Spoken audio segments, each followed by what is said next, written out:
All right, party people. This your man Griff. Hey, another art of notarization, stamping the right way. So I just want to show y'all something real quick, and this is concerning dealing with a person who's signing on via power of attorney. But let me give you a little backstory about it, okay? And first of all, also hit the like button, share, feel free to comment. Look forward to hearing what you got to say. I always love your comments and your responses because I do learn a lot from them, especially those of you who've been in a business 10, 15, 20 years. Even as a realtor, you know who I'm talking about, Miss Wanda. So I do listen and I learn from you in your comments and things of that nature. So greatly, greatly appreciate it. So the backstory is that today I started off with four appointments, three estate planning, one refinance, or one purchase. I think it's a purchase. Let me double check that real quick. Let me double check that. Da, da, da, da. Or a refi. Okay, I'm sorry. It was a refi. So yeah, refi. So a refi. I said, okay, cool, no problem. Knock that out. And that's at 6:30 tonight.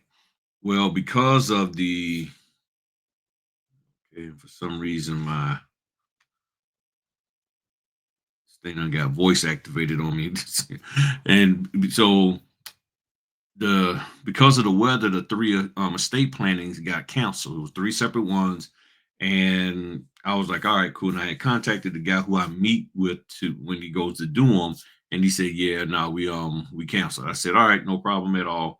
So I just got the one. Then that one turned into two, and the second one it turned into was a split signing because no one knew that another person was supposed to sign, which was somebody's wife. So the gentleman that I'm talking to is signing POA for this one individual, and then that individual's wife had to sign, and nobody knew. It just came up out of nowhere. It probably was that way though from the get go, but just no one talked about it. They're more concerned about the POA side of the house. So now I'm doing a split signing with a POA. Then they set me up with two separate orders, two sets of documents. I'm looking at the documents. I'm like, they're the exact same. So I had to ask them and see when you're in doubt, ask questions. So I just calmly asked them in a professional way. I see the two sets of documents. They appear to be exactly the same. Do you want this is I mean in this case I'm using the name Thompson. I said, do you want Miss Thompson to sign on the set of documents that you uploaded for her and then have the POA Fred sign on that, or do you want them to sign on the same set of documents? They said sign on the same set. I said no problem. I said, however, there's a problem with the POA part in the document. Y'all have the POA as, and in this case, I'm using this guy I made up name, Kenny Gore signing. The issue is that the order says Paul Kenny Gore supposed to sign. So is he signing with his middle name or what? Because the power of attorney is for Paul Kenny Gore, not Kenny Gore. So they went back and corrected that. And this is something that you learn over years of experience and just in experience at all by doing closings that the power of attorney verbiage is supposed to be a particular way. Now, it depends on the lender or the title company or sometimes the attorney who put these documents together or and the state statutes as to how the verbiage for the power of attorney is supposed to be. And I'm gonna show y'all some examples. So I noticed the power of attorney verbiage was off. It had the guy signing his middle name and last name, but not with his first name. I said something ain't right. No, we gotta figure this out. So I had to at least ask them dot dot dot. They said, "Oh, okay, and then, my bad." So they fixed it. Well, one of the other problems they had on here, and because there was three people signing, I was like, "Okay, well, is this POA person supposed to sign separately?" I'm like, "Okay, what's going on here?" So they had the gentleman's wife signing, but they had her signing in two spots. They had her signing certain documents twice as a borrower and additional party. Okay, one role, ROLE, as borrower, and then the other role that she was playing was additional party. So I'm sitting here like, okay, the only time I've seen a person sign a document twice like that is if it's some type of commercial loan. They're signing as the member of a particular business and then individually. So they're signing John Jones as a member of John Jones Incorporated and then signing individually. But this wasn't the case, and it's not a commercial loan. So let me show y'all what it looks like. So this is what her signature line looked like. I put some fake names here. And I'm sitting here like, okay, she's supposed to sign here and here. So they came back and said it was incorrect. That what they needed her to do was just to sign as additional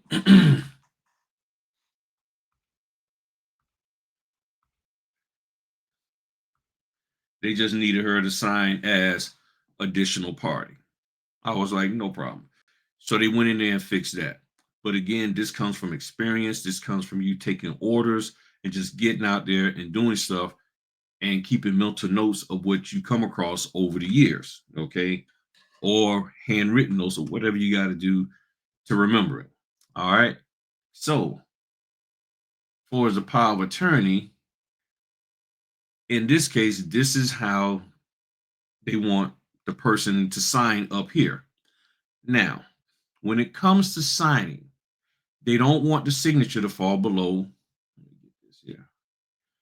They don't want the signature to fall below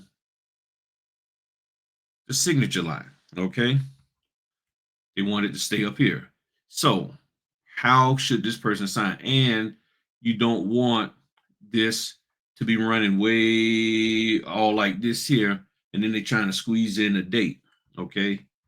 Ideally, what they can do, and I'm gonna be showing them this, and I actually gonna put in our own put and I already put together examples that I printed out of them signing that name by the other name as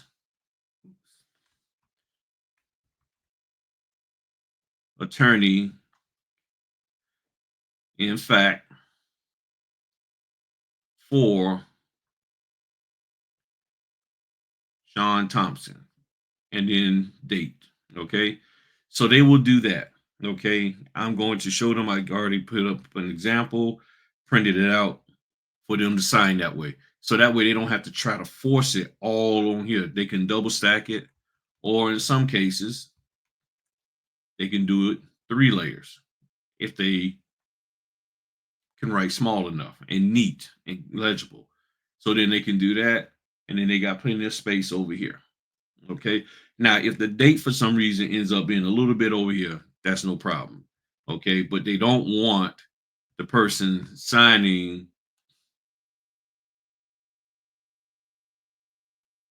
doing all of that. They don't want them signing below the line. Okay. So keep it above the line. And the way to do that is that because you can also have them start here. So it could be Sean Thompson by Paul Kenny Gore as attorney in fact for Sean Thompson. And then the date. You can do that. Okay. You can do that. Now, here's a dilemma that you could come across. So this page it has the language that they want to use. This is the format that they want the person who's signing as power of attorney, which is Paul Kenny Gore. They want him to sign this way for Sean Thompson. Well, we have a problem on the other document. They forgot to add the power of attorney verbiage. So what do? By default, you use the same verbiage format that they've been using. So whatever they signed on the other one, they signed the same thing here. Now, if you desire to, you can contact them and ask them about this because they may have just forgotten it. Okay. They might have just forgotten it. But you go ahead on and have the person sign that. Now, do you add the printed part underneath? You can. I think it's best to do so. But again, you can contact them and ask them, should you do this? If they say yes, then go for it. If they say no, it's just fine, just have them sign over top, then cool. And there's a couple of spots in there that's like this. And with my schedule, all of a sudden got busy and I had some other stuff that I had to do. I didn't get a chance to give them a call back and ask them. But I already know they need them to at least sign that way because he's signing POA and he can't just sign Sean Thompson. Thompson. Okay, he can't do that. He got to sign with the power of attorney verbiage. Now you say, is that the standard power of attorney verbiage? No, it is not, because the power of attorney verbiage can be a little bit of anything. And I got a couple of examples here. And you can easily go out there and get on like Gemini, like I did, and ask Gemini, hey, what's some power of attorney verbiage? So I even had, put some names in it. Said here are 7 examples. John Smith by the name of the agent, your name, you can put your name in there, whoever name, attorney in fact. Mary Jones by agent name, pursuant to the parent attorney in fact, the power of attorney dated ... David Lee by the agent name, his duly authorized attorney in fact.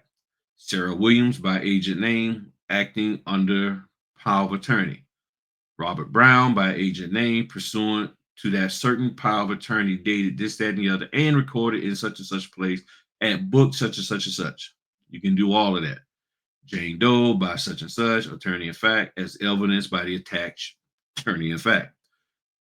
Borrower's name by agent name, attorney in fact, as designated in the attorney in fact on file with said lender. You see, so you can do that. Okay. There's different ways you can make this thing pop. So here's a couple of examples. Because see, what you also got to remember, you also have to initial. Sometimes there's an initial that needs to be done, or initials. So in this case, the standard way I've seen it is Sean Thompson by Paul Kenny Gore, his attorney in fact. The way he will initial is ST by PKG AIF. You don't have to put the his in there. Then you have this one, Paul Kenny Gore, as attorney in fact for Sean Thompson. I don't know why I'm having a hard time pronouncing that name. I would not be using Thompson anymore in my example. Find something different. So I got PKG, attorney in fact, ST. That's what you will have to do. Okay, AIF stands for attorney in fact. And there are cases where they may use, say, this here, they may have you just put AIF there. If that's what they want, go with it. Okay. It is not our job to try to decipher what's the best attorney in fact verbiage to use. Now, another thing that can happen, and I didn't have time to put this example out there, get a little bit more formalized with it, but there are times where within your loan document, they can use multiple formats of the attorney in fact. They can use both of those that you just saw, the one that's on the documents, that format that's on the documents, and a host of many others. So don't think that it's just going to be one way. It can be a multitude of ways, and you just got to roll with it. Now, what if it's 3 or 4 different versions of the attorney of fact? And then you come to a signature line where there's no attorney of fact verbiage, but they got to have it because that's what he's doing. Well, what you do is, and what I've done, I won't say what you do. Here's what I do.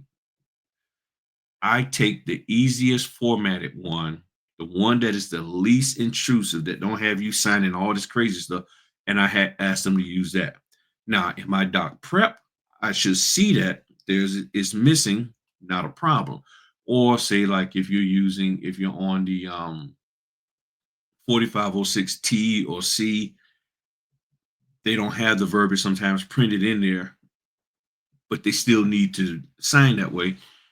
If I see there's four, five, six, or three different layouts, I will pick one that is the least intrusive. I'm not going to make one up, but I will pick one that is the least intrusive, meaning that is real simple. And I'm already going to have the power of attorneys printed so that the person can see and look at it, even though it's on the line, but just in case it's not. And I have the formats, I have the initial examples, all of that laid out. And then they say, you sign. Now, I suggest that, hey, you can use this one because it's shorter, but you can use whatever power of attorney verbiage you want on the ones that don't have power of attorney verbiage already identified. That's what I do. And I have not had anybody kick it back and say, hey, fella, you didn't use the right verbiage. Never had it. Or even with the initials. So I just wanted to hop on, share that with y'all real quick.